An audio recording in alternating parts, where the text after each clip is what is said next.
the learning management system is absolutely garbage if that person goes through, clicks on all the trainings and doesn't learn anything and it's not applied because they're just checking off a box.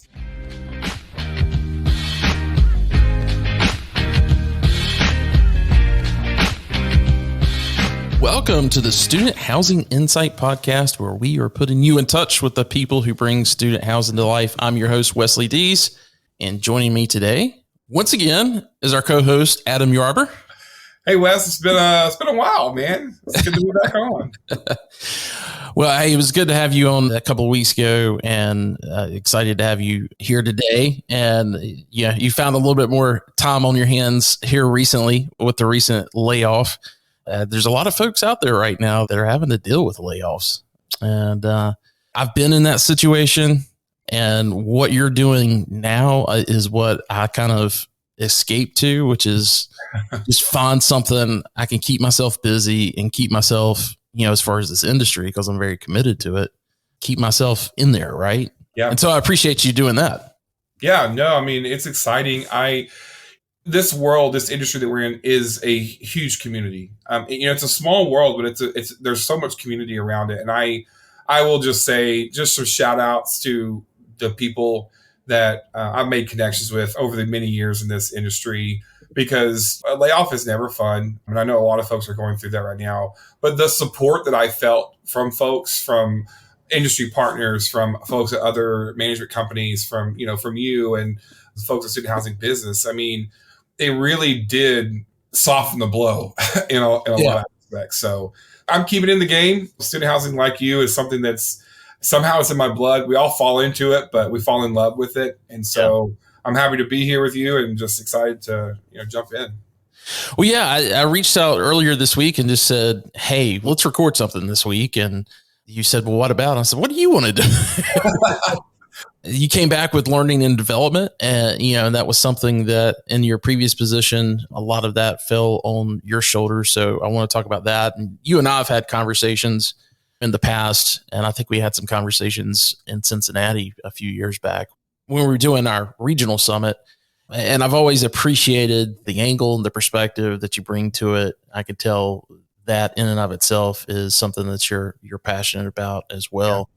Another thing that you're passionate about, because anytime we've had these Zoom calls or anything, you've always been in your office or the bedroom or something. And today I've got you in the Lego studio. Yep. There's two things that people know about me. Well, maybe three. I'm passionate about student housing. I'm passionate about Disney, and I'm a huge fan of Lego.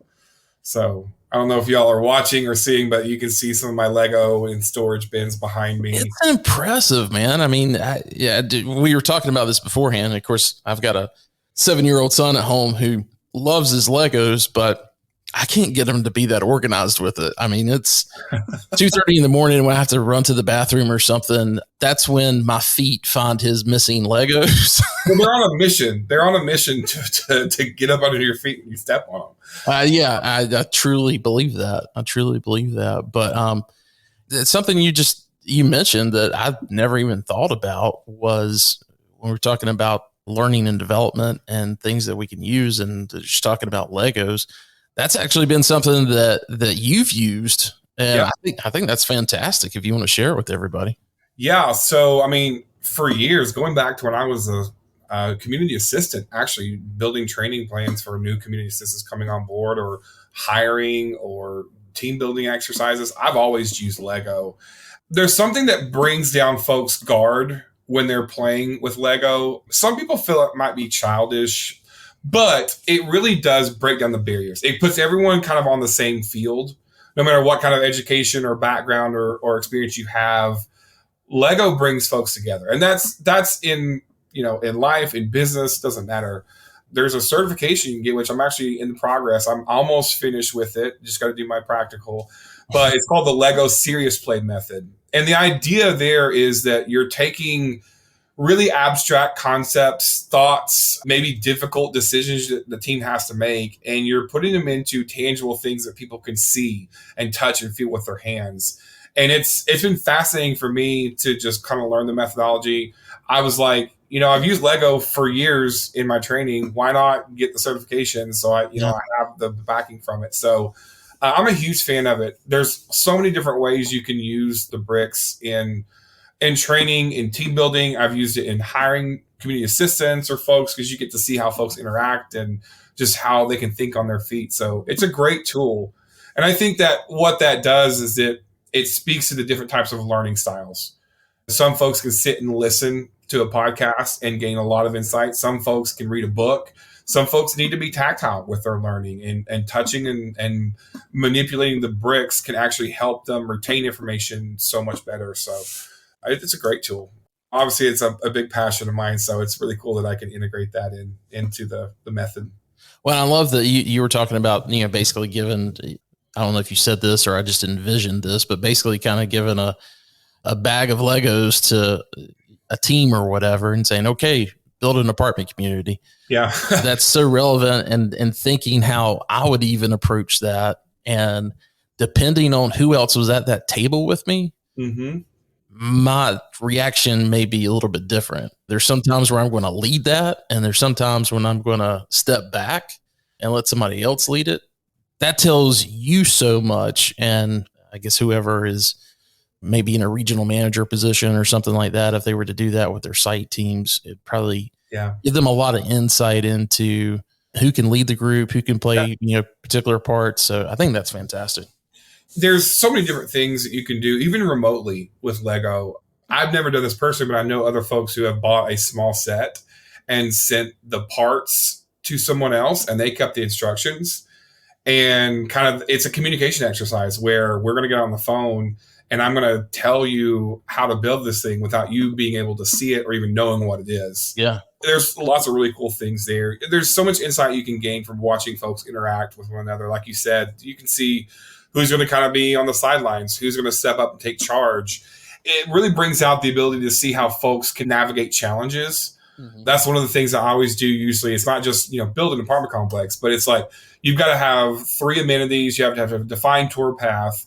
You have a time limit, and that's it. That's all the instructions you get. And then throughout the time, I'll issue certain challenges like you can only build with your left hand, because I'm left-handed and most people aren't. So it's really difficult. Or you can't talk to anybody else. You have to be completely silent. Or maybe only certain members of the group, if you're wearing green, maybe only folks who are wearing green can build on the model. Mm-hmm. So it really gives you the ability to debrief how those challenges impact what you were doing. And then you can apply that to our jobs, our real life experiences. So, yeah. Well, that's fantastic. Well, so, let's talk a little bit about, learning and development within organizations. I think, first of all, I'm kind of interested in your, how you got involved with it. Was it something that you were just kind of passionate with to begin with, or was it something that was more of it got, I hate to say dumped on you, but it was just something that, that was just kind of part of a job description and you really ended up liking it? As far back as I can remember, I really enjoyed teaching folks. Mm-hmm. Just enjoyed teaching. In college, did every opportunity I could to be a TA. I ran classes on certain things to help folks excel in certain knowledge areas. And when I became a community assistant, there was an opportunity for a senior community assistant position, and I got that job. And one of the main functions of that job was training new community assistants who came on board. Yeah. Now, this was years ago, before I think before learning and development as a concept was mainstream. I'm sure it existed, but it wasn't something we were talking about. It was just training. Yeah, it's just training. It's just training, which is it's a part of it, but there's so much more to it. We can talk about that later. But yeah, so I was just making training plans, and I really enjoyed. That's when I started first using Lego in the training.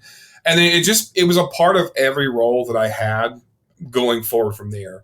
When I was in Lubbock for a while, I think there were 6 sister properties in my market from the same company. And so I got the opportunity to do group hiring processes and training of community assistants on certain, leasing and marketing and customer service and things like that as a group.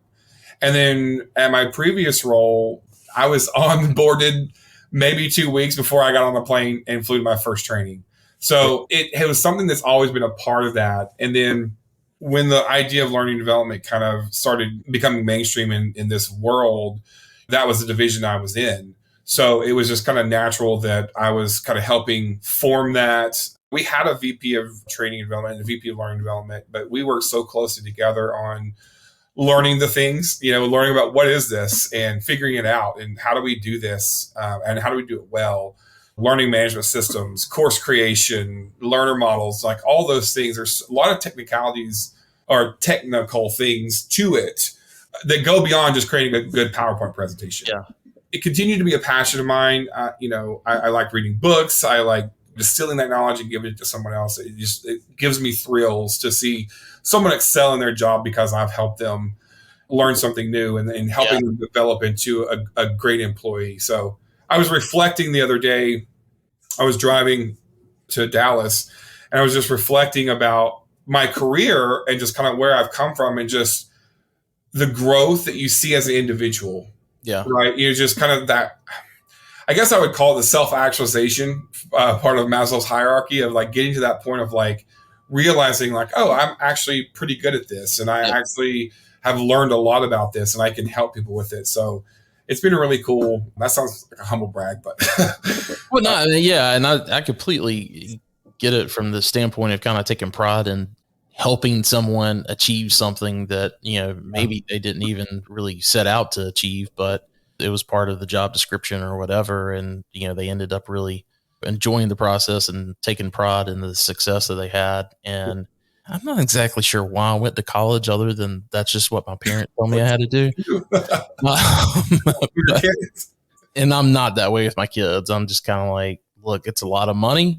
If you guys don't know what you want to do, don't spend the money on it. You can figure it out along the way. But as I started going through it, I thought, I'd really like to teach. And I was going to be a high school history teacher. And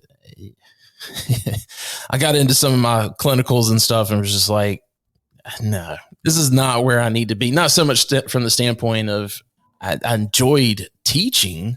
It was just the public school setting and everything else. And I'm just like, you spend more time documenting when a kid blows his nose than you do, actually teaching and instructing. And so anyway, then I chose property management. I too did music education, and one of my first like technical education classes, I was just like, learning about, I forgot what they're called, but like these performance plans and like every child, that was when No Child Left Behind was a thing. I don't know if anybody remembers that, but like the education system is garbage, but we'll digress. But yeah. And so I do still use a lot of those things that I learned in those classes, the theories of learning, group dynamics, like all those great things just for student housing and leadership. Those things are synonymous. So yeah, same here. I mean, it translated very well over into the corporate side of things because one, you've got learners that at least pretend to care pretty well. Mm-hmm. Yeah. Because it's associated with their job, and that's kind of been rewarding. And honestly, I think it's one of the reasons, and again, humble brag, I think Student Housing Insight has been able to evolve the way that it has because it's something that when either someone says, hey, thanks for covering that topic. I had no idea, I've been in this industry forever and no one's explained that to me. Yeah, that's kind of what keeps me going with all of this. And so I think that plays a large part into it. And I want to talk a little bit about maybe how we can move that ball forward a little bit more and get some feedback from the audiences listening if they've got thoughts on it. But yeah, one thing that the last operating company I was with, we were under 20,000 beds. And there's a lot of, right now to be in the top 25 within the country, as far as management companies, you got to have 10,000 beds minimum. And, between, I would say 10,000 beds up to probably close to 40, maybe 50,000 beds. It's really hard to put in the additional support systems and personnel when it comes to training. And so the regional managers are having to pick up the ball and, C-suite and everybody else are having to kind of focus on that. And I feel like that's where I wanted to kind of pick your brain and just say, what can those companies do? Yeah. What are some good resources? I'd like for SHI to become one of the resources for those companies. But just kind of want to pick your brain. And I want to talk specifically about the limited resources, because I think that's something that we can all identify with, whether it's in learning development, in human resources, in leasing, in operations, with our budget. This industry works on really small margins. And for the most part, there's not a lot of bloatedness at the support level, right? Yeah. I remember being on site and like, oh, I just want to go to corporate so bad. And I'm like, now that I'm been on the corporate side, I'm like, well, it's not as all cracked up as it is. There's a lot. It's a lot of hard work, because there's not 5 of me. There's 1 of me. And there's 70 of you that I'm trying to serve. So I think in terms of some tangible things that folks can do to really lean into learning development is find those people who are passionate about training and about developing other people and pick their brains. I guarantee you, if you've got general managers, if you've got regional managers who are passionate about that, they are going to be a huge ally, and they would really, really appreciate the acknowledgement that's a good point. Because that was me. My regional saw that I was passionate about it. He said, hey, why don't you do this for our market? And it became something that really helped propel me in my career, just because he identified it. And, that's a part of the development part of learning development, is like you're helping people use what they know to move forward and to become better. As we were talking and setting this up, the difference between learning and development, right? Because a lot of people it's L&D, it's the same thing. It's all about training. Yeah. Well, the learning aspect is me showing you, teaching you, training you on how to do a function, right? Whether it's how to manage a team, how to submit your leasing reports, how to turn in your financials. You're learning how to do a task, a function. The development part is me helping you take that knowledge and use it towards something besides that task. Yeah. It's not just one thing to learn how to do, to write a performance improvement plan. How do you help that person develop into that? And how do you hold them accountable? And how do you move forward that? Because then you become developed as a manager, and it really sets you up for your career in the future. Yeah. That's something to think about, is how do we approach those folks who are really passionate about learning development, about training other folks, about pouring into other employees, and harness that energy, especially when you don't have a department that's able to do that for you. Another thing I would say is not every VP, GM, regional manager are gifted trainers and are able to communicate the message well. I had a CEO tell me one time, we don't need any training department. We don't need any training folks, because our general managers can handle that. Yeah.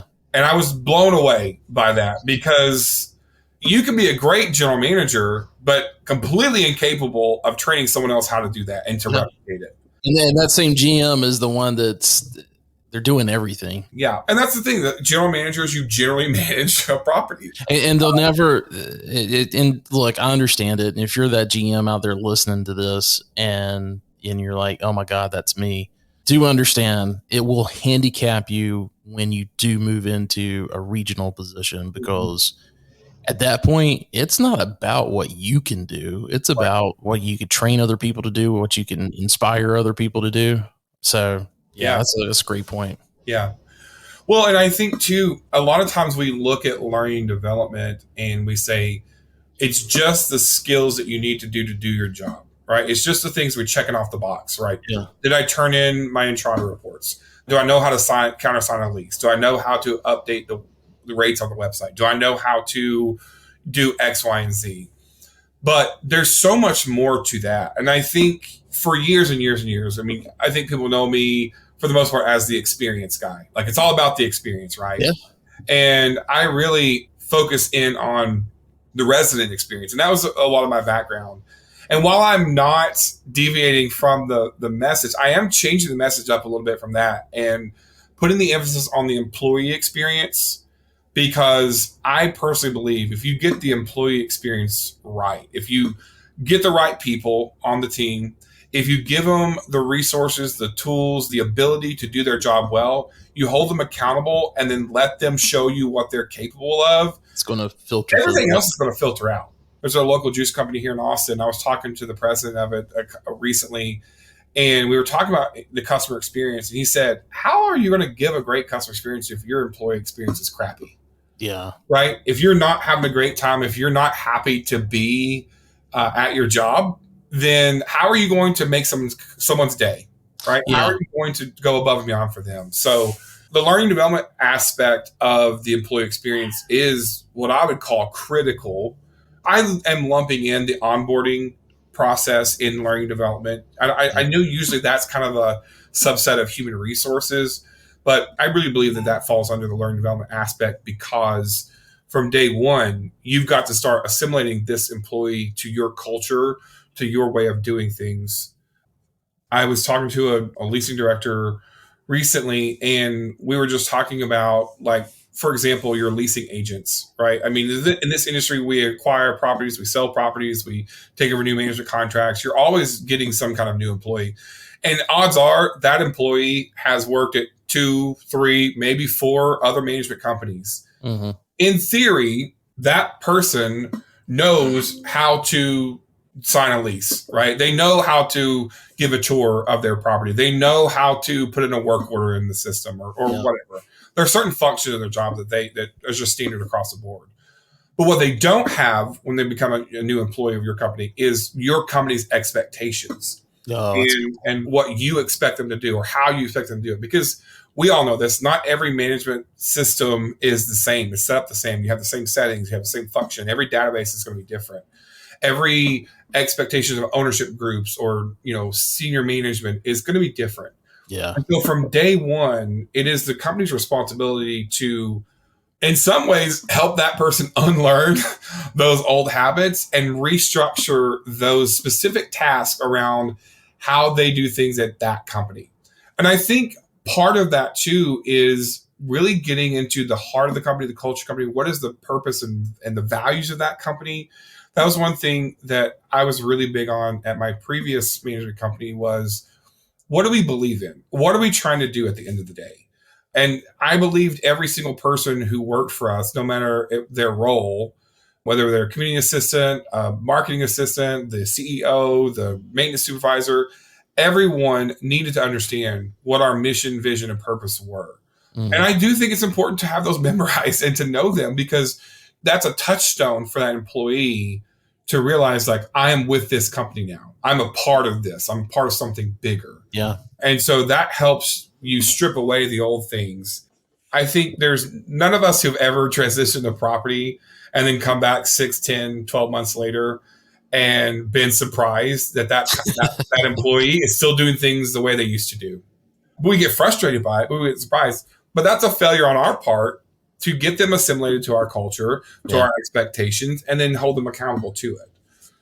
Let me pick your brain a little bit on learning management systems, because there's a lot of discussion around that. And there's some great companies that are doing it in this space, and some companies are doing really good jobs at it, or a really good job at it. But I think the work that they are actually putting into it is completely underutilized by the companies that are actually paying for their services. Sure. If I'm a manager of an 8,000 or an owner of a management company with 8,000 beds today, and the only training that happens is maybe during the onboarding process, and otherwise call your regional and they'll help you out. From a learning management standpoint, I guess one with those systems, is there real value in it? Because obviously there's a lot of things that we have to teach on, right? The fair housing laws and all those kind of things that we want to make sure that we're able to prove to our insurance companies, right, everybody else, hey, we do training on this. What's your overall feeling with it, and how's the best way to assess, what type of system is best for their company? Well, I think you've got to ask yourself the question, what are we going to use this learning management system for? LMS for short. The needs of your company may be different. There are certain things, like you mentioned, that are certain requirements for compliance that HR is going to say, no, we need to have a record of when this person was trained, what time they signed off on it, what records they have. Yeah. And then you've got everything else, which I would call the fluff, right? It's the extra stuff. And if you're not careful, a lot of times LMSs can just become robust storage systems. Yep. They just store tons and tons and tons of information, but they're not accessible. And so one of the things I would highly recommend, whether it's your current learning management system, whether you don't have one and you're implementing it or you're looking at changing it, is you need to have somebody who is absolutely skilled and knowledgeable on the ins and outs of that system to be able to use it effectively. Because like you said, a lot of these systems have a lot of things that are built into them that are not utilized. I know some of the companies I've worked for, they just use them to put up the training, and they were a searchable database basically. So if I wanted to learn how to do a facilities report, I just type in a facilities report, and there's the training. But there's some of them that offer the ability to schedule trainings in advance. Folks can sign up for them. You can host webinars on them. There's like course curriculum that you build into it that's based on a position or that's based on a certain kind of topic, and you can learn all those things in that. The thing about it is you can really utilize them and it doesn't take a whole lot of effort in terms of showing folks what is available to them. Yeah. Right. You need to show it to them and give it to them and then let them explore it a little bit, but have certain expectations, I believe. So one of the things I find very helpful is a curriculum for a position that has the non-negotiables. You've got, everyone has to take fair housing, right? Everyone has to take sexual harassment training. Everyone has to take workplace safety, OSHA, things like that. Yeah. But then there's certain things that you create these courses for, these outlines or what have you, that's for that position to help them excel in that. That's a good way of doing it, because just having something that's just there, like, oh, go search it. Oh, it's on the learning management system. I heard that a lot. Like, oh, how do I do this? Oh, it's on there. Yeah. The learning management system is a tool, but it's not the only tool.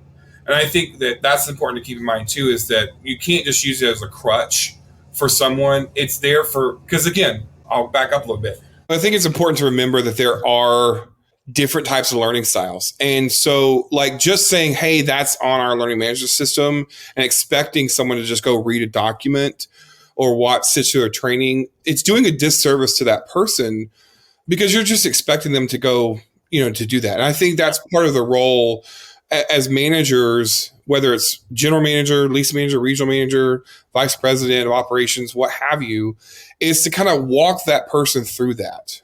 And make sure that it's understood. Because here's the thing, and I get really passionate about this. The learning management system is absolutely garbage if that person goes through, clicks on all the trainings and doesn't learn anything and it's not applied. Because they're just checking off a box. And I think that has a lot to do with just from an industry, our view and approach to training. There's not the emphasis that's placed on it, like, training is a part of your job. Yeah. Continual learning, continual development is a major part of your job. It's not extra. It's not outside of leasing and marketing. It's not outside of running a property for students. It is a major part of your job function, is to learn and develop and grow. Yeah. And so I think a lot of times we use those LMSs as gotcha. It says you did it, but you're not doing it right. Yeah. Or it's just a repository. And so I think one of the things I think that you and I talked about earlier in terms of like the student housing insight as offering training and systems like that is learning within the context of community. Yeah. And a lot of LMSs have this built in too, but like sharing what you're learning. And, you see it on LinkedIn all the time, like, oh, I just got a certification in this, or I just took a class in this. Yeah. And a lot of folks love to celebrate that because then they're able to share with their peers, their coworkers, what they're learning. And that reinforces it. It gives motivation behind it. I think it just adds just a depth to the learning and development aspect that is so much more than just, oh, I took the training on the learning management system and got the credit for it. Yeah, no, I agree with you on all those points. I think, what's your opinion? What makes an LMS more engaging? Is it making sure that there's some type of video element? And I'm talking about just specifically the system itself, none of the content that's in it. Is there something there that current companies are doing that needs to be done? I think it's a variety of things, in all honesty. And I think that video is very important. With us serving, for the most part in our world, millennials, Gen Z, and Gen Alpha is coming right behind them. They're not that far behind. Mm-hmm. It's a very visual learner. And so YouTube ever since they came out of the womb. Absolutely. Most Gen Z persons finds out about a company that they want to work for through their YouTube page. That is one of their biggest used social media platforms. So the video is so important.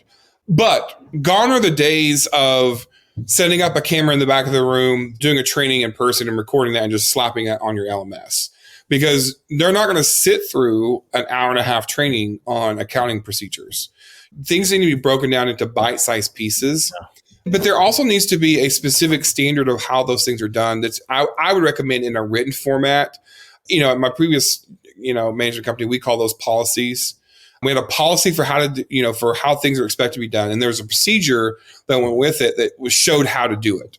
Whether it's a document with screenshots, whether it's a video, whether it's a course that we put together.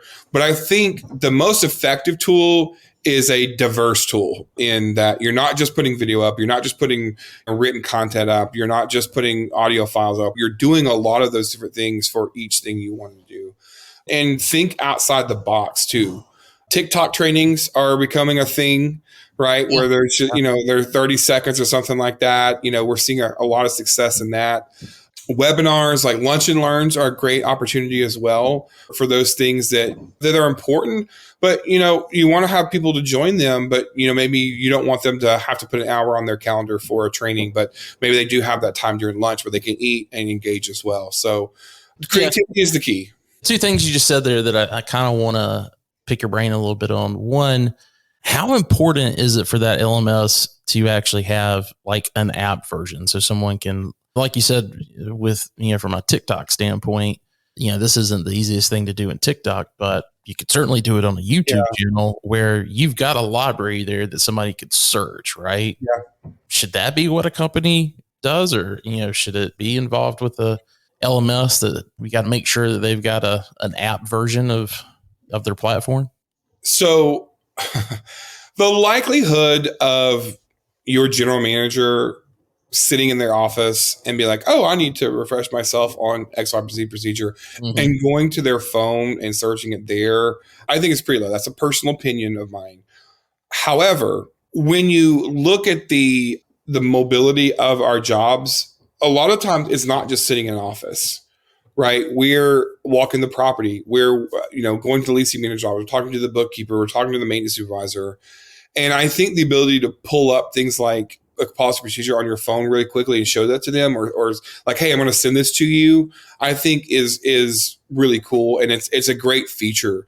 I would say, I don't think it's personally necessary to have right now. Part of the reason I say that is because it gets a little hairy when we require our people to download things or to use their personal devices, and asking them to do that is a little bit off the board. I know, for example, we used the Happy Inspector app, and there were certain members of our team who were like, I don't want to download that on my phone. And so it's like, we're not paying for that phone. And so we can't tell them what they need to do with it. Sure. Now, there is a kind of a hybrid that I don't want to speak on a specific learning management system. I'm not an expert on all the ones out there. I've used quite a few of them, but there's one that I think kind of creates that feature without having a mobile app. And that's LMS 365, because it's integrated into your Office 365 system. And I think a lot of our management companies use that. And Office 365 is pretty affordable no matter what size you are. It's usually on a per user basis, or you can get large accounts. I'm not going to turn this into a sales pitch for Office 365, but if you don't have it, you should. But it's built into that. So when your folks are using Teams, or they're in Word, or doing something in Outlook, LMS 365 sits on top of that. So it creates the learning environment where they currently are, which I think is absolutely critical. So if you're in Teams and you're like, I can't remember this, your supervisor can say, hey, let me send you a link on Teams to this training, and it's built in there, and you don't have to leave Teams. Yeah. There's not another login. So I think, just to answer that question, should we have an app? I think an app is great. I think if you have the expectations and you show people the great things you can do using the app, and it becomes a part of the development process for your team members. And if a regional manager pulls their app out when they're doing a site visit, and let me walk you through this right here. I think it becomes more effective. But in general, I don't think that we still have a lot of managers who are older who don't. Like main supervisors usually are not as tech savvy. So having an app, asking them to log into their email is already like pulling teeth. So imagine asking them to download an app on their flip phone. It's getting better. It is getting better. I will say that. Yes, absolutely. I would say in the next 5 years, I think more things will be mobile. The workforce, I think, is becoming younger for sure. Yeah, I mean that's going to happen. Yeah, I could go down a bunny trail with all of that, but try to stay a little bit on track here. What I wanted to ask you, and I'm kind of opening the audience up to this question, and Student Housing Insights, it's pretty much been a part-time job for me, right? It's because consulting's the main thing. That's what puts food on the table. SHI just really kind of started out as a way for me to market myself. So yeah, if you're listening to this and you need a consultant, Wes at providentialstudenthousing.com. Or look me up on LinkedIn. Yeah, go to LinkedIn. But yeah, I mean, it was a way to market myself. But the feedback I started getting from managers and from regional managers about things that we were covering as topics, what makes up a student housing deal and what's the difference between mesh Wi-Fi and, regular Wi-Fi or whatever. That was about 6 years ago when we did that. Everybody knows what mesh Wi-Fi is now. But the feedback we started getting, especially after like those first 5 or so episodes, was, Wes, thanks so much for covering this, because I've been in student housing for 5 years, 8 years, whatever, and no one's ever explained to me what a cap rate is, or and so from that standpoint, we kind of looked at it and was like, okay, maybe this just isn't a marketing thing. This is something where we could really bring some value to, certainly to the employees of the industry, potentially to some of those companies as well. And so, and the companies within the industry have been very welcoming to everything that I've tried doing with SHI. But I'm kind of wondering, is there an opportunity to expand it? We're doing Shop Talk, which technically isn't, I mean, SHI produces it. It's not anything I monetize or anything like that, because it's the industries, and it's led by a leadership team. And quite honestly, if they yanked it from me tomorrow and said, hey, we want Adam doing this from now on, that's what happened. And so, I'm kind of, but we've got some other webinars that we've been doing. We've got some that we're planning for this year. There seems to be some things from the podcast that people are really I've heard of stories of folks kind of passing it around their team, particular episode or whatever, to kind of get them caught up on either something that was happening in the industry or, just something that they needed to be aware of. And that was especially true during COVID, especially at the onset of COVID. So, I mean, what's your thoughts? I mean, is there a place out there for Student Housing Insight to fill a gap from a learning development standpoint? I mean, I absolutely think there. I mean, I honestly already think that that's happening kind of organically. Yeah. That's something that you and I want to be more intentional about it. I really do. Yeah, no, I agree. I think that, I mean, gosh, there's so many things and so many resources that come from Student Housing Insight. You've got, the aspect of having so many different voices and so much knowledge. Yeah. That putting together training materials, I think, is great. Because let's be clear, not every company has the budget to have a learning development department or division that even one person is focused on that aspect. Yeah. Grace Hill and some of the kind of out in the box or in the can type solutions, they're really expensive. They're very expensive when it comes down to it. And so I think that on a lot of situations that those managers that don't have access to that, they find things where they can. I know that the Facebook group, the Student Housing Facebook group, is really active with folks just asking questions. And I think it goes back to what I said earlier about the learning in the context of a community. And I think that there's so much value in getting, having a common thing that we're all learning and then talking about it and how do we apply it. And because it may be different everywhere, but I think there's something we can all learn from that. Yeah. And so I would really hope that folks would find that valuable. I think they would. That's one of the things, for the conference and stuff like that, they're not always accessible to folks. Yeah. We get to go to those conferences and we have some great content or someone who's presenting on something. And I'm like, man, I wish everyone needs to know this. Yeah. Putting it out there and making it accessible to the masses, I think it's a great idea and a call to action, I guess. Yeah. Yeah. Well, if you're listening to this and you've got some thoughts on it of, where Student Housing Insight can kind of fill the gap with any, learning development for your company or for companies your size, or, please send me an email, find me on LinkedIn. Cause that is something that I want to, like I said, I want to be a little bit more intentional about it moving forward and see if there's something there that we can fit for the industry. And, I appreciate your time today, man. Yeah, no, I appreciate it. I think that there's an old saying, kind of an adage that, a CFO and a COO were talking to one another. And the CFO says, what if we spend all this money training folks and they leave? And the COO said, well, what if we don't and they stay? Yeah. And I think that as it relates to cost and tying it to the bottom line, pouring into your people, developing your people, training your people is one of those things that has a small price tag that can reap major dividends. It impacts every aspect of the business, right? Not just the customer experience, which I think is critical, but you are able to retain your employees longer, and they're going to tell their friends about this company and that you should work for this company, and they're going to create a network there, and they're going to want to do better at their jobs, and they're going to want to reduce their spending, or they want to increase their profits, or so it's one of those things that it's mandatory. It can be done really, really well, or it can be done really, really poorly. Yeah. And I'll leave it at this, kind of like DEI. Sometimes we can just say we're focused on learning development and not do it. The same thing we've said, we're focused on DEI and really not have anything back there. I don't want to open up a can there, but I know you and I were talking about it's very similar. Yeah, it's checking the boxes. And I'll step on some toes with that, because in the most recent Shop Talk, we were covering DEI, and which I think is a very important topic for any industry.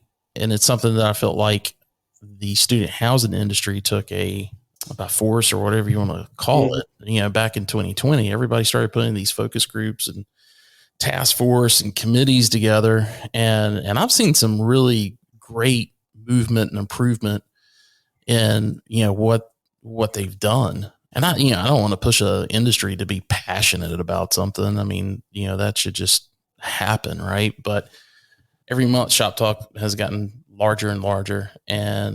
But what I'm noticing is when we talk about leasing and marketing, the business side of things, people tune in. Mm-hmm. And a lot of that is just, because they're wanting to learn those things. When we start talking about kind of the HR elements to what we do and some of the soft stuff that we do, those numbers go down. I mean, you could tell it on, there was, 82, 84 people signed in live. And as soon as we started going to the DEI topic, it just started going down really quick. I don't know. Maybe they're getting so much of that all the time that they didn't really want to tune into it. Maybe, they had other stuff they needed to get on to do. Completely understand that.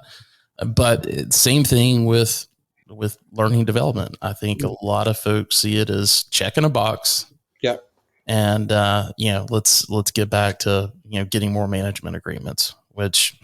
Well, learning development impacts that too. Exactly. I think that, I hate using the word corporate, but for the function of it, from the corporate perspective, when we just check the box for learning development, that sends a signal to our team members to also just check the box. Yeah, 100%. Right? And it communicates to them that this is not important. It's just something else we have to do. And I've actually heard regional managers and management teams say like, "Oh, corporate just wants us to get that done."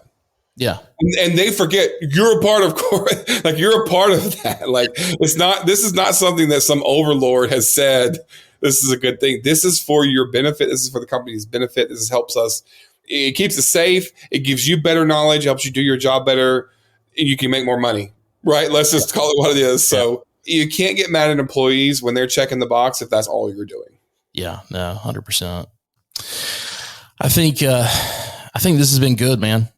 Yeah, no, I appreciate it. Really unscripted. I wonder if the audience realized that. Well, hey, if you are at a management company and you need some help with learning development, reach out to me or Wes. We're happy to give you some advice and thoughts. But, for those who are listening who are on site and maybe feeling struggling, I think utilizing those resources that you do have available, like Student Housing Insight, like the Student Housing Facebook group, those are great resources. LinkedIn has a great student housing group as well. So, if your company's not providing it, there's something out there that can help you on that path. I'm gonna extend this podcast a little bit longer. I want to talk to that really quick because for those that don't know, I guess about a year or so after we launched Student Housing Insight as a formal LLC, and we were doing some live events and everything. Going back to what you said earlier, there was this community that was being built. But the thing is like I knew who those people were, but they didn't really necessarily know each other, right? Mm-hmm. And so it was something where we're like, okay, we need to build out a community, electronic platform where this community can come together. So we did that on the website. It was okay. There's a lot of people that joined, a lot of people that got involved. And after they check in 2 or 3 times, they just forgot about it, whatever. Like I said, this has been a part-time job for me for the most part. And so I'm not going to be the one that's going to be out there constantly sending out email blasts of, hey, join the SHI community. And so that kind of dwindled off. And then when COVID came, things like, the Facebook group that you mentioned, which is one of our ambassadors, Marcel Thomas, is actually the administrator for that. And there was a lot of folks that were getting on that and saying, hey, how do we approach this with our students? And it was good. I was like, wow, this is fantastic. Maybe we should just done a Facebook group. And then I saw some questions and some remarks that were being made. And even though it's a private group, it's like, you don't want your question or your comment came from a very good place, but that could also get your company into a lot of trouble. But what I realized was most of that was happening on their device, right? Their iPhone, whatever. And so my mind went to, okay, this is great, but we need to come together and actually let's create an app. And so we did that. We did that last year. Called it SHI Connect. Spent a lot of money on it and launched it. Got a lot of people on board with it. And then no one continued to check in. And, I put together some groups to contribute, and that was very hard to do. It was like pulling teeth to get that to happen. No offense to those that did contribute, and so, Greta and I started talking back over the fall, like, should we continue doing this? Because it's costing us money. And if there's a way for me to monetize something, great, but eyes have got to be on something for me to monetize it, and no one's going to it. And so we axed that last month, and I'm looking at a couple of other alternatives, but the one thing I would say, especially if you're an executive, if you're a big influencer in your company, if you like those kind of things that we're doing, please get it out to the folks that you're working with. If you like shop talk, make sure you're telling folks about it, within your industry, within your market. It's a big help to us. I know people want to see SHI, succeed, but it really can't without the folks that are getting value out of it. I'm not asking for $10 a month. I'm not, none of those things. And so just, please repay the folks that are behind SHI by telling somebody else. And I think that's really more of a way of paying it forward to other people versus, repaying me for any value I may have brought to you. Yeah. But, yeah.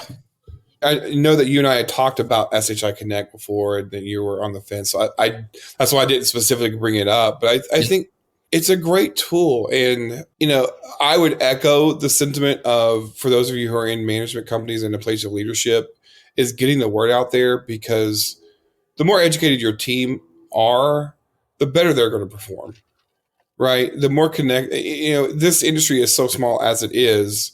And I'm still amazed that, oh, you don't know so-and-so, or you don't know that, we talked about that on Shop Talk. Well, what's Shop Talk, or, things like that. And I guess take full use of the things that have there, because they're not guaranteed to be there forever. I guess is that thing. It's there and it's free right now, but that doesn't mean it's going to continue forever, and unless there is involvement, engagement in it. And so, yeah. Well, I see the dog now wants your attention. So yeah, she's up here. She wants to be on the podcast. What's her name? Her name's Memphis. There you go. That's right. You got the Tennessee roots. Oh, well, thanks for having me, man. It was good to chat. Good chatting. Thanks again. And yeah, if hey, Adam hasn't been picked up by anybody yet, so I will say I think those days are kind of coming to an end here pretty quick. But yeah, thanks for just the time for this, but being involved. You were heavily involved with LeaseCon and making that a success as well. And so I appreciate that, and we'll chat with you soon. Yeah. Thanks, everybody. All right, man. Take care.